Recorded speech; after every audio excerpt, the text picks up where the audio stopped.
mechanics react. And this one is, from the look of it, it's not so much mechanical stuff, but driving failures in the winter. Something of which I am very familiar with. So, kind of curious where they're gonna go with this, because I mean they are mechanics, so what's their angle on this one? Kind of curious, but these are winter driving fails, which is always a fun time. So, for our final video in the evening, let's check it out. Winter is coming, so we're here with real mechanics to break down the mechanical consequences of driving in the snow. Let's see that first clip. Okay. Oh, a Tesla truck! I saw this recently. Cybertruck. I've seen this one. Yeah. That's just beached right there. I mean, it's pretty well known at this point that Tesla's, that the Cybertruck sucks compared to regular trucks. I think that was pretty well established at this point, so this is nothing new. Not to mention, this thing's probably gonna rust from the snow. Wait. And Baby Jeeves, you have an excellent point. Why is this guy filming while he's driving? I'm wondering if these guys are gonna say something about that. But Call Elon, he'll get you out. oh, Elon, I'll get you out. That thing is it's just stuck in the middle. It's so heavy, it's just sinking. The more you spin, the more you sink. What's the curb weight on that? Almost 7,000 pounds. Almost 7,000. Wow. That's a heavier vehicle. I mean, it's a post-apocalyptic vehicle. What do you want? Hey, nice. Do I drive you guys to distraction? Some of you guys are listening to me when you're driving. Am I causing you to be distracted while you're driving?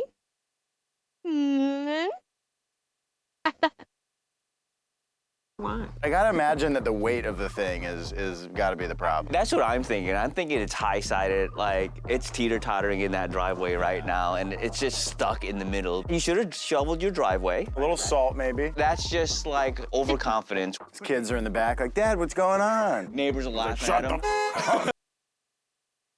I'm gonna tell you though, my own the SUV that I had prior to get my new car, I think I probably could have gotten in that driveway. In fact, I have driven through snow that thick in my old SUV.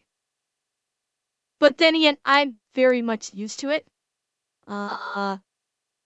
Because, you know, this is the area, it's known for snow. So Cybertruck is not made.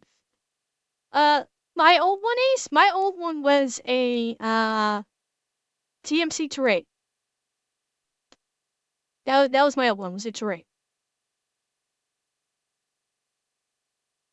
All right, let's check out that next clip. Oh boy. This is Big old semi. Oh not shit. going well. Sliding. See, why aren't they shit. slowing down, though? I think like, they're in a semi as well. Oh my God. Okay. Oh, I thought they were definitely Whoa. oh no. Oh, Oh no, no. overcorrection. Ooh. Damn. Thought he got away with it. That started so well. Damn. Wow. All things considered, that went pretty well. Yeah, no, that I feel like he was a good driver. Not his first rodeo. Honestly, I don't think he's full force on the brakes. I Right. think he's pumping it because if Yeah. he was full force on the brakes, the payload in the back would. Yeah, Yarvin, that was okay. The pants need to get changed after that one. And wait, which one are you talking about, Eki? The one that crossed over the lanes or the one that dodged? Because I think both kind of. The one that dodged, I think that's who they're talking about, where he was pumping the brakes, because that gave him the ability to maneuver. Yeah, pumping those brakes allowed him to maneuver just enough so he was barely able to clear that back end. by a whisker, it looked like. Would have definitely went sideways. Generally, braking in the snow is not an easy task. Try to not necessarily brake if possible. Utilize the traction you have because it is going to be so easy to lose traction. That thing's gonna take forever to stop on dry roads, let alone icy ones. It looked like in the end he kind of overcorrected back in the other direction. He might be driving a really long truck. If this is your semi and this is the trailer here, that weight, the inertia from the trailer itself, all that It's weight in there pushing. pushed him Pushing, maybe. yeah. Who do you think's at fault here? I think the guy making the turn. He should have known better. He should have seen the oncoming traffic, and he should have not. Knowing that he's got a double trailer. Yeah. All right, well, at least they made it out alive. Let's check out the next clip. Hi, monkey. Glad you found me. I'm glad you found me on YouTube and glad you found me here on Twitch. And welcome back, Diabetes. Okay, we've got a Subaru in a snowy parking lot. This Oh, is God. perfect recipe for a lot of fun. Damn. Oh! Oh. Or a little body work. Oh! Oh no, I knew that was gonna happen. I knew that was gonna happen. Yeah, Subaru. Oh, like, definitely dumbass award because, like, people that believe the Subaru commercials where they're like, oh yeah, we've got all-wheel drive. This thing can drive through anything. It's like, no. Fucking no. I remember, like, seeing some old commercials before for Subaru where it's a guy, like, he's like, the commercial's a guy sitting behind the wheel and his car is doing donuts. And he's like, oh yeah, Subaru's got all-wheel drive, so I would be in this position. Yeah, okay. We'll show it from the beginning. Recipe for a lot of fun. Damn. Oh! Or a little body work. Oh! Oh no, I knew that was gonna happen. I knew that was gonna happen. Because part of the problem, he was on the brakes the whole time. When he was going into that power slide, all he was doing was he was on the brakes. If he'd let off the brakes and actually gave it a little bit of gas, that all-wheel drive might have actually helped him.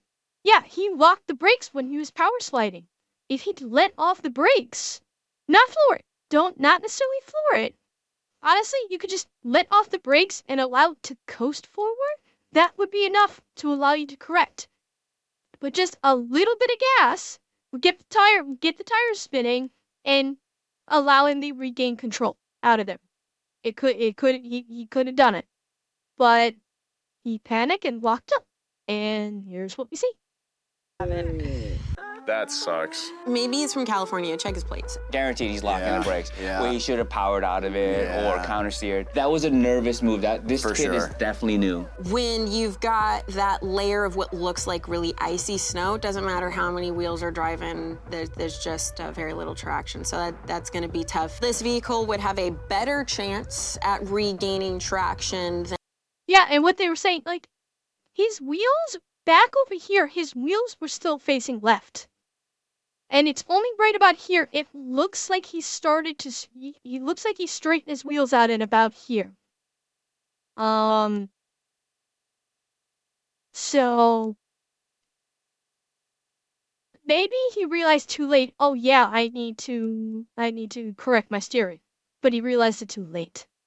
a two-wheel drive. Maybe he's a young kid and he's got summer tires on it still. I can't tell you how many people I saw when I worked at a tire shop in Ohio driving on the wrong tire. Him and his buddies went to the parking lot, thought this was a good idea. He's You showing gotta off. practice before you show off like Yeah. that. He already knows the next time he slides out of control, he's just gonna grab the vape and just like, hey man, I've done this before. I'm good. Subaru guys, and that's the thing. All right, let's see the next clip. Okay. Oh, that is ice, man. Yeah. The fire department says the driver told them her GPS directed her to drive onto the canal. Oh no. But the car fell into the water, and witnesses that rushed is to help the ice. woman out. Police say no injuries were reported, but Oh my god. Wait a minute. Back that shit up. Is ice, man. the fire department says the driver Holy shit, this is a fucking river. This is an actual canal right here. Oh my god. She was in a car down by the river.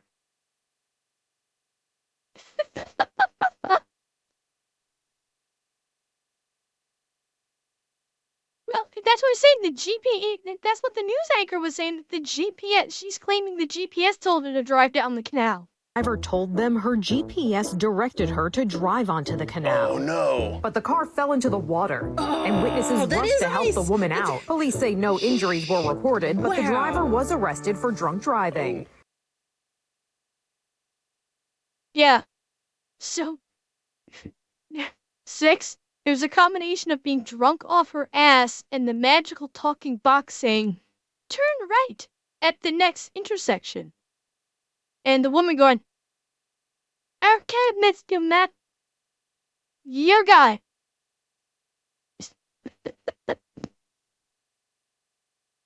That'll happen. Wait, can we go back? Is that somebody ice skating? Yeah! Someone's skating along. Oh my God. When you take a turn and you see other people playing hockey on the road you're on, you might have made a wrong turn. She was drunk. Yeah, that's a Right? good point. That is a good point. And she could have been, look at all these idiots.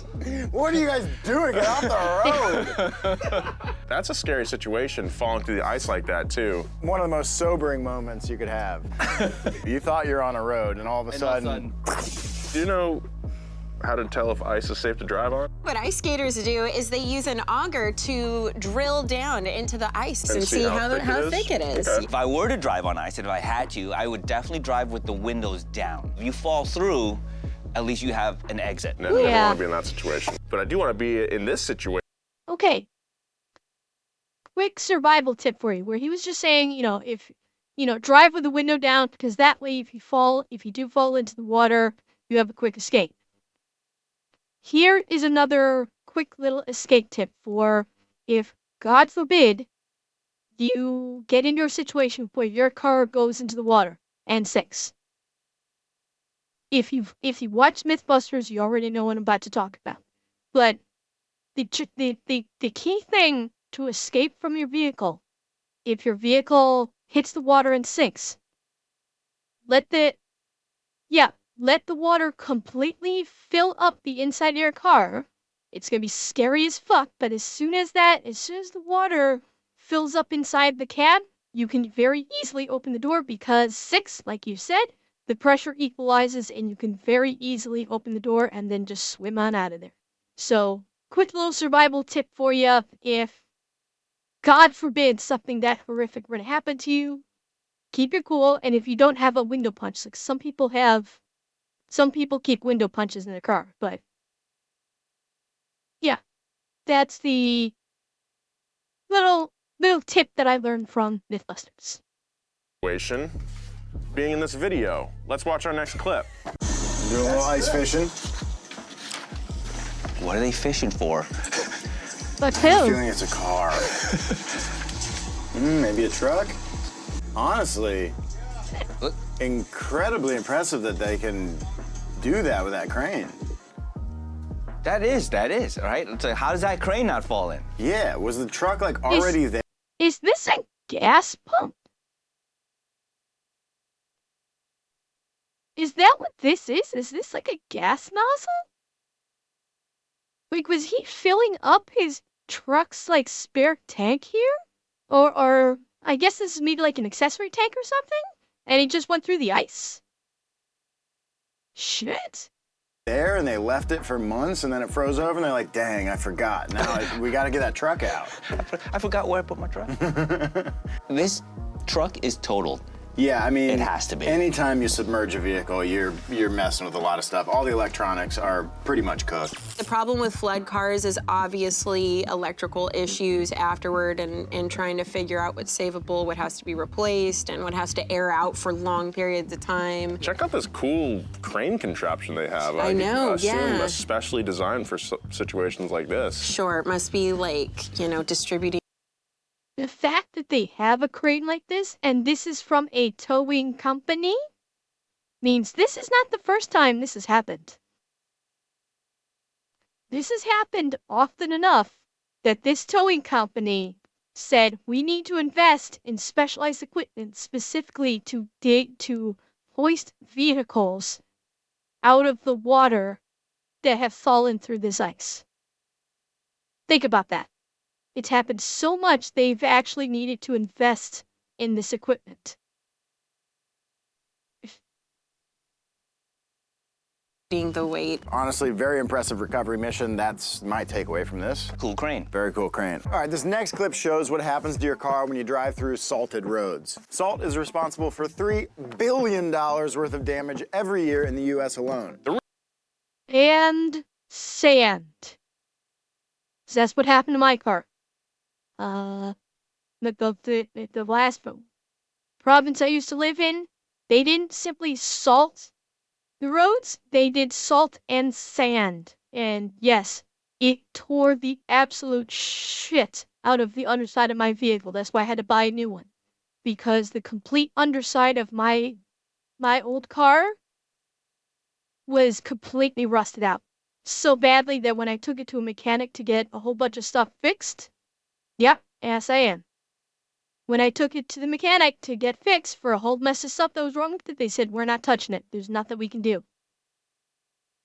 And that's why I had to get the new car. Because the underside of the truck was just so rusted out, there was no saving it. So, yeah. I know firsthand just how bad that shit can be.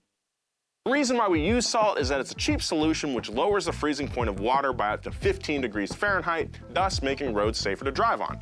However, the catch is that salt can cause vehicle damage like we're about to see right now. Ay, ay, ay. Reminds me of home. Yeah, New York City, as soon as the first snowflake comes down, that's it. They Salt have everywhere. 40 tons of salt in your front driveway. Just in every possible crevice. That thing is seasoned.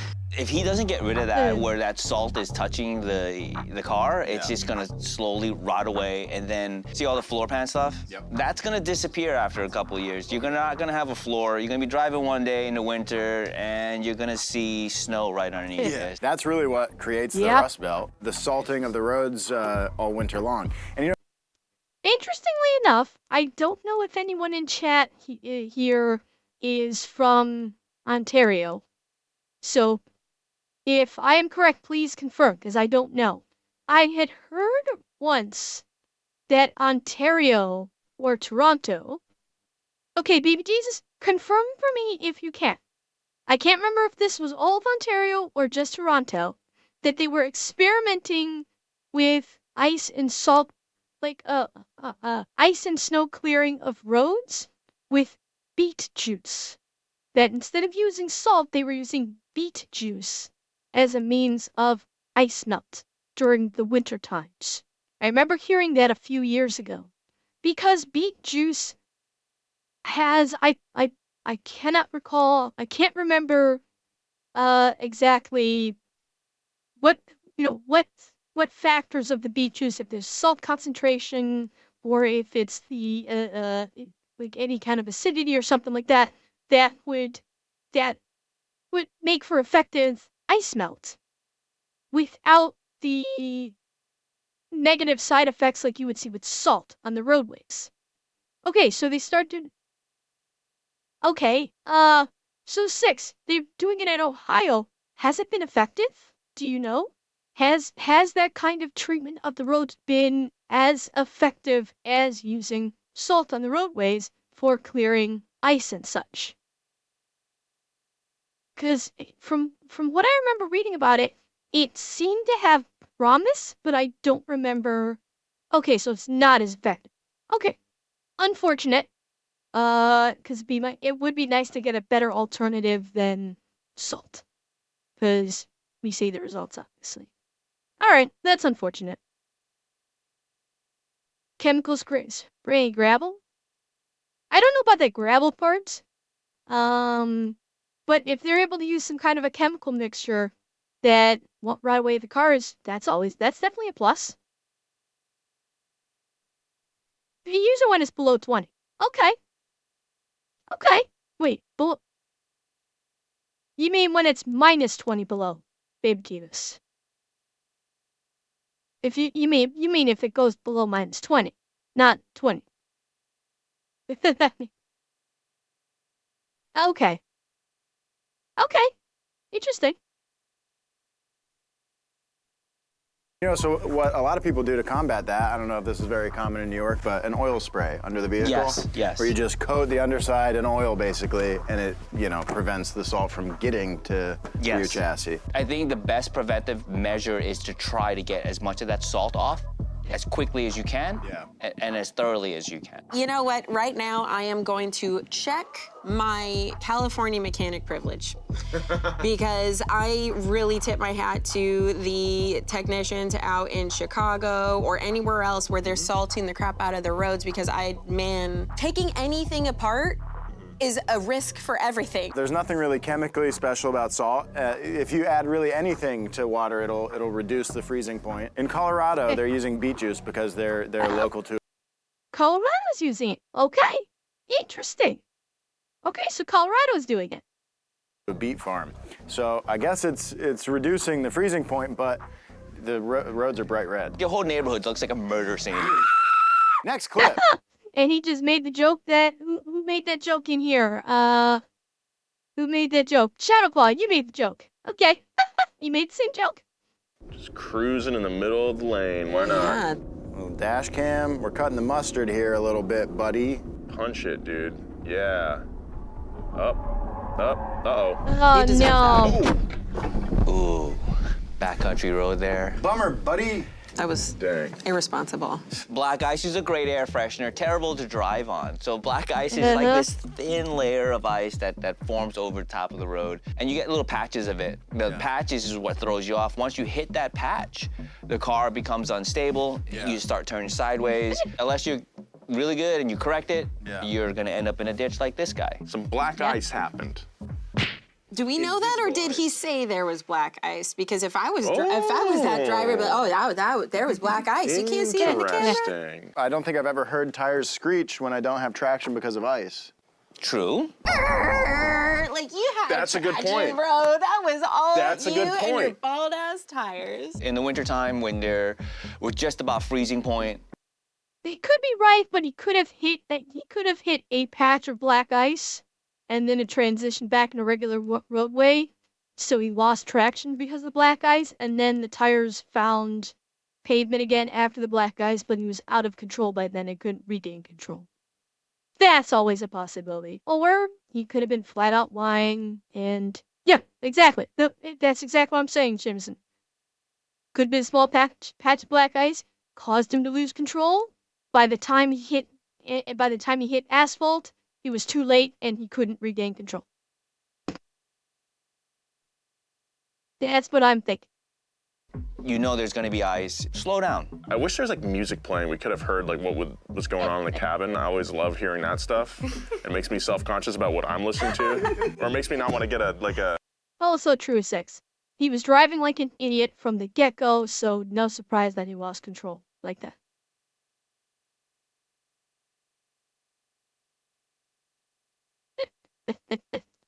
A dash cam because it's like, what if I'm listening? Somebody's to gonna something really... judge your Nickelback selection I was gonna say or 311 or something, you know? I love 311. I mean, me too, but like, But we don't tell if I'm anybody listening to about it. Beautiful Disaster and then crash, like, let's watch our next video. Engines burn fuel through internal combustion. Combustion means that a hydrocarbon is chemically transformed into both CO2 and H2O. Most of the H2O will escape out your exhaust, but some of it condenses into liquid water before making it out. In cold climates, this can have major mechanical implications if you leave your engine idling for too long. Let's see why. When you forget to shut the vehicle off and have a flight to catch. What? Vehicle idled for days. In freezing temperatures. What? Poor power and excessive noise was stated. Huh. Exhaust is really looking for somewhere to come out, it seems.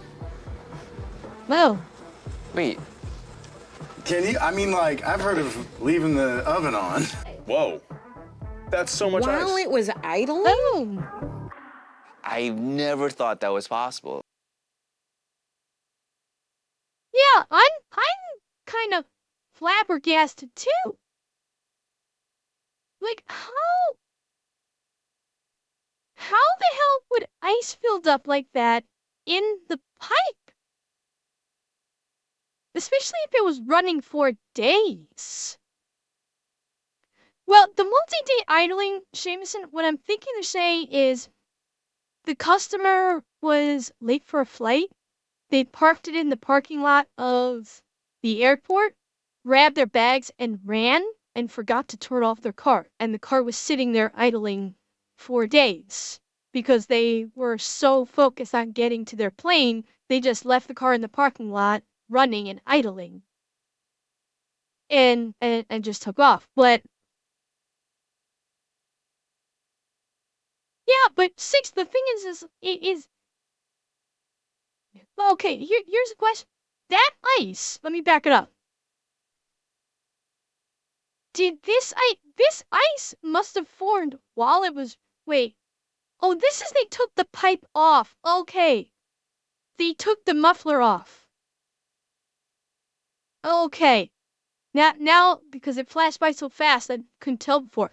Okay, this is with the muffler off, which that part might not get quite so hot, perhaps. Because you can see this is like right in the center. So that's my guess is that so this isn't further out towards the end where it cuz the pipe coming off the muffler, I'm guessing that's probably the hottest part of the exhaust? Maybe? I don't know. I mean, we all know exhaust gets hot when the car is running. But is it the end of the pipe that gets the hottest, that stays the hottest, where... Because this looks like it might be more centralized? Maybe that doesn't get as hot? I don't know.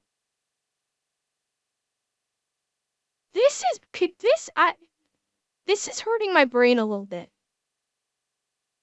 This is kind of hurting my brain. Yeah.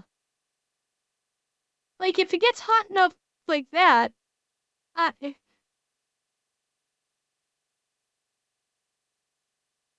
Yeah, this hurts my brain. I, I, I, I, I can't figure out how the hell this could have happened. It does not make sense. Like, especially in the middle, like it's floating. Like, how the hell did it do this? This is like some black magic shit going on right here, right now. I don't know. While it was idling? I never thought that was possible. If you have a clogged exhaust, it's just gonna stay within that cylinder. It could actually crack a ring line because there's so much pressure in the cylinder. You have exhaust gases that are still in there while you're still combusting. It's gonna try its best to find somewhere to come out. Yeah, And you can see it blown past the one of the rear gaskets there. Not good for the cylinder. The engine needs to warm up, which is why it's probably wise to drive gently after you started the vehicle, allowing 30 to 45 seconds of warm up so the pistons can expand to size and all the clearances get to where they need to be. We have oil pressure where they need to be. And then when we get better operating temperature, then you can drive, pedal to the metal, do whatever you want. Don't idle your car for hours at a time. I mean, it had to be really cold for it to do that. Yeah, it definitely had to be extremely cold. This was probably like in Wisconsin or something. Okay, well, yeah, bummer for them, but we're gonna watch the next clip. Okay, what is happening? Oh, Little door window. Scraping there off. You go. Oh.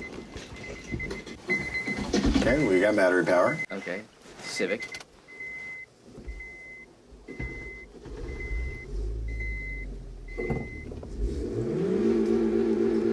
Oh, that's great. That is absolutely fantastic. Yeah, love to see it. oh no. Well, that's one way to warm it up, huh? This guy hates himself. Oh my god. That was just painful to watch. Like, his face watching this the entire time was just, he was in so, like, shock and pain. And if that's what this guy does every time, he's gonna blow out his engine before too long. Basically, Shadow, he started up the car, he was still in park, and he basically floored the gas. So it was ramping up RPMs into the 7,000 range to get the engine hotter faster, but that's also how you explode your engine. Very stupid. Never do that. Never, ever, ever, ever, ever do that, because that is just stupid. Why? Shadow, I live by one very important mantra. I live by this mantra every day of my life. People are stupid. It's as simple as that. And he hates his car. Yeah, and he loves views, I bet. I would like to report him to CPS for abuse of this car. Car Protective Car Services. Protection Services. Yeah, I don't like that. I just said, Yes. And this doesn't get the regular bonk. This particular driver gets the bonk. don't let your car idle for too long. Just drive off gingerly. And this guy said, oh, really? Rod bearings, main bearing. Yeah. What this guy said is, hold my beer. Everything that needs lubrication, cylinder walls, everything's not going to be happy to be doing that kind of stuff. You should never start your car and immediately rev it to the moon. It looked like a Honda Civic. It's probably fine. It's gonna have another 250,000 miles on it before someone turbos it. Yep. And then somehow or another it's gonna end up in a lake. We're gonna have to get one of those cool cranes. All right, let's see the next clip. Oh, no. Oh, no. This is maybe a situation I'm not most scared of, but like... I've been in that. How do you even, I've done that. Not that extreme, and luckily I caught traction, but Not the Porsche. Oh, God! No! There's nothing you can do, too. What are you gonna do? Oh, it hit the other crossover SUV. The only thing that I think she could have done, and I honestly don't even think it would have saved her. Hang on, let me back it up. Okay.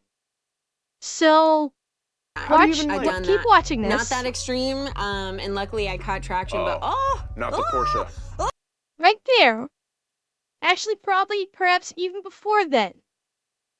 If she had actually, instead of turning her wheels this way, turn her wheels the other way, let off the brakes, let the tires actually roll. Don't give it gas, but just let off the brakes, maybe pump the brakes. She could have corrected sooner. Not that extreme, and luckily I caught traction, but in this direction. She could have corrected sooner in this direction. And then with the tires still rolling, straighten out the vehicle as best you can. Not the Porsche. Oh, God! No. To go down the hill. Now, as icy as this is, I still don't know if it would have been enough to save her. Because if you see further down, There's nothing you... it's ice all the way down. It still may not have saved her, but at least she might have been able to have a little bit more control. So, backing up, turn the wheels in that opposite direction that she had, get off the brakes so the tires actually have movement, and you can maybe try and correct it. I mean, maybe you could have ramped up here at the conclusion here and come to a stop, but this is solid ice. What's that? Maybe she didn't have a choice, Jorgen. Or it could have been she just backed out of her driveway. This is a community. She could have just been backing out of her driveway just then. And went to go try and drive up and no mas, and then just panicked and locked up on the brakes. That's possible. You can do, too. What are you gonna do? Oh, it hit the other crossover SUV. We're fine. Listen, that is an ice-covered road. That'd be hard to walk up. Pay attention to that really tiny trash can. Oh my God. And that other house has them too. If you know what these tiny trash cans Please are for, tell let us. us know down in the We're comments. dying. I gotta wonder what that guy has in the garage if the Porsche is outside in snow. Yeah, that's a good point. This person drove halfway up the hill, slipping and sliding, and said, I'm gonna keep going. Yeah, the road was like, no, you're not. You see the rear wheels lock up, the front wheels are locked, and now you have zero control. Honestly, at that point, you should probably let go of the brakes and kind of let the car naturally slide. I would have just went pedal to the metal to see if I could build some heat and maybe get some friction, right? Just keep going. Now, she's the, like she said before, she's a California mechanic. No. That road was solid ice. You're not building any momentum. That car is only going in one direction, down that hill. That car was not building any heat or traction or anything on that solid brick of ice of a roadway. Not a chance. There's just no way. If the car had studded winter tires, maybe? And even then, it would be incredibly dicey whether or not you get any kind of traction. Yeah. Oh yeah, it's happened on all sorts of cars.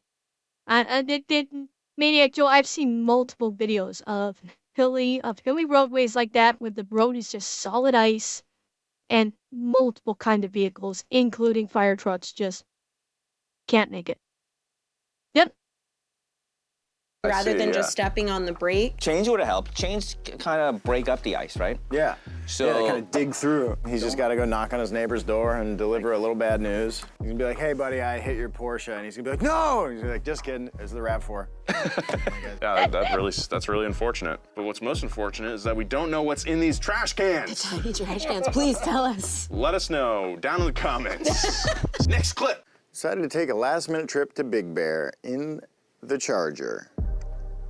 Thought all-season tires worked just fine. Well, no. Where was this at again? Hang on. Comments. Next clip. Decided to take a last-minute trip to Big Bear in the Charger. Thought all-season tires worked just fine. Got stuck for 2 hours and ended up spending $180 for tire chains. You know, the term all-season. Yeah, I saw it actually when I backed up. So at Big Bear, California. They're Californians. They're not used to driving in the snow. They would have no idea. Big Bear obviously is a mountain area where there's mountains. No big shock that they wouldn't know how to handle it. Yeah, they're probably from like LA or something. And they have no idea how to handle snow. It's honestly not at all surprising in this case. This is a little misleading. If you have all season in your car, it's not good enough for winter. It's not good enough for real snow. And I will tell you, here in Canada, they don't call them all-season tires. You have winter tires, and you have summer tires. Nobody calls all-season tires all season. They call them summer tires. It's one or the other.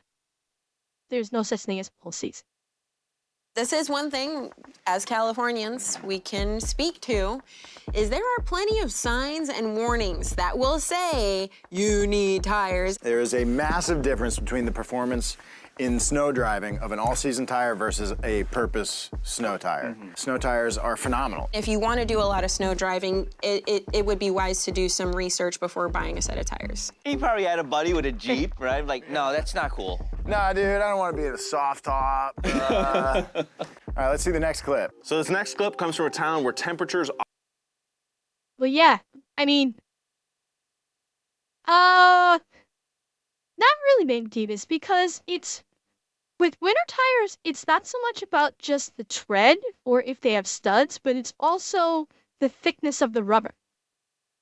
Winter tires have a thicker rubber to them than summer tires do. So it's not like eventually they will turn into summer tires. There's an actual differential thickness to them. Well, I'm not even gonna go there, baby juice. I'm not even gonna go there. Yeah. Exactly, Six. I spoke about it very broadly, but yes, you're also talking about the softness of the rubber, the vulcanization. There's a whole bunch of factors when it comes to winter tires versus summer tires in terms of what goes into the production of them. So yeah, I'm being very basic, but there is a tangible difference between the two of them beyond simply just tread type.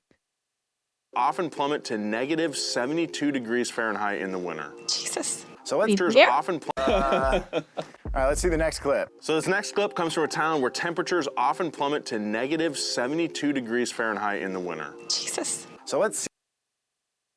Where the fucking... I mean, it's gotta be Alaska. This has gotta be way north in Alaska. Unless they're talking about, like, the fucking Yukon or something. Suck. See how they keep their cars running. Whoa!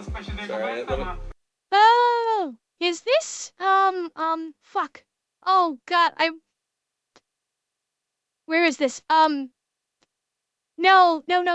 It's, damn it. I remember actually watching a video on this. It's like a place it's like the coldest place on Earth outside of the Arctic. Where, like, most people don't even have cars, or if they do, the cars are always running because if they stop, they will instantly freeze. Eki, it could be. For the life of me, I cannot remember. It is in Russia. Yes, I do believe it is in Russia. For the life of me, I cannot remember the town. No, I don't think it's Siberia. No, I do not believe it's Siberia. But I can't remember where it is. I can't. Okay, it is Yakmastuk. Okay. Yeah, I do remember watching a video about this. Got a car jacket. I've heard of car jackers. That's a car. First time I've ever seen a car jacket. Oh, okay. They have heaters. Ah, wow. The preheat. Dude, no thanks. Wow. Little Honda Fit. Oh my God. That is... Doesn't sound great. Oh, that sounds amazing. Yeah. Yeah, I wonder how long their cars last out there. That's pretty crazy, though. I've never seen that. I've never seen you The had full, to... like, insulated thing, and then you blow the heat in there for 30 minutes just to get it started. All the fluid, the hydraulic system in the brakes are just frozen solid. Imagine like all the electrical connections and all the rubber hoses. Imagine working on it. Just the pain in your fingers would be What if so you break bad. down in the middle of the road? You die. You definitely would have to change your oil viscosity in a temperature like that into something thinner, because the colder it is, the more resistant it is going to be to flow. You look at the heater. It's got yeah. icicle on the heater. Yeah. If your heater's got icicles, it's cold. All right, let's watch this next clip. Crazy. No. Oh, Leave no. it there. Oh, Just boy. leave it. This guy parked near a lake, I think. Haha. There it Nice, is. dude. The shell left behind. Whoa! Oh, it's covered in ice, man. That's Oh wild. my God. If you're parked near enough to the water, you just get covered. If you're sitting there long Lake enough, the effect ice, mist just keeps coming and absolutely. coming. Yeah, and you get that thin layer. Yeah. I mean, in this case, the thick Ends layer of up ice. getting thick, yeah. That is crazy. All your rubber lines are gonna get super rock hard and brittle. Your tires are not gonna be as great. You're right, Can't be Ace. good for your paint either. When it thaws out, there's definitely gonna be moisture in the carpet or whatnot, so you might have a little moldy smell in there and some probably electrical corrosion from in the connectors. That car is like Han Solo in the Carbonite or whatever. Click here to see Angelina react to some of the wildest show-off fails we've ever seen. It's a great one. My name is Nolan. This has been Real Mechanic Stuff. See you next time. That was some crazy shit. That was some interesting and crazy shit. For sure.